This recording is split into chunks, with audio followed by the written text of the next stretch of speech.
Hey everybody, so when my husband and I sold our house in Florida, it was about 2 weeks before we were able to buy a camper. So a lot of the things that were going to be going into the camper, like our dishes and things like that, ended up in these black totes. This tote is the black tote with the yellow lid that you can get at like Home Depot, Lowe's, or anything like that. The reason we got these is they were really easy to stack and very sturdy, so we didn't have to worry about things getting broken while we waited to get a camper.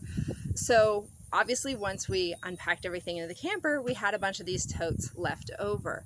You'll see in one of my previous videos that we did use one of these totes to create somewhat of like a spring box at our creek so we could collect water. But today I'm actually going to be turning this tote into basically a potato bin. I'm going to be drilling some holes in it and then planting some potatoes in it so that we can some seed starter potatoes so that we can start getting some potatoes growing on the property.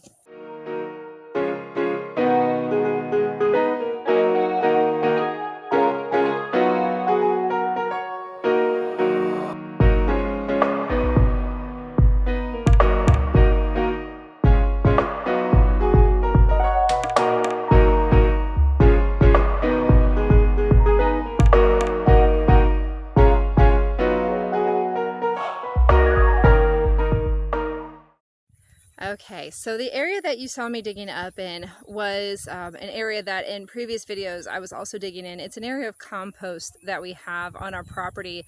Basically, there's been different spots around the property that the people who used to run cattle on this property put hay, and they would put hay over and over and over again in the same spot. So basically right now what we have is several different spots on our property that are giant compost piles, which works out really nicely.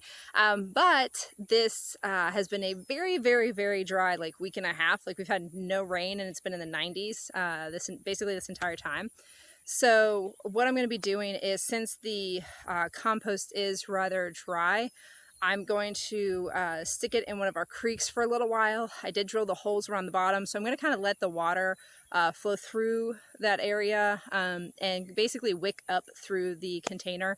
I don't want to just douse it and just get it completely soaked, but I do want the soil to be more moist. So I'm going to be doing that for a little while and letting it just get the earth a little more damp before I put the potatoes in. And then after that, I'm going to be putting the potatoes into the container, and hopefully we'll start growing some more potatoes and some potato greens as well. So the potatoes have been planted. I did get the compost that I put in here nice and moist prior to planting them. I also did put a little bit of fertilizer in there. But everything is going good. The potatoes did have a lot of roots already on them, so I was able to get them planted well, and the roots were nice and long. So we'll see how well they grow. But we're pretty excited. Here's hoping. Bye, guys.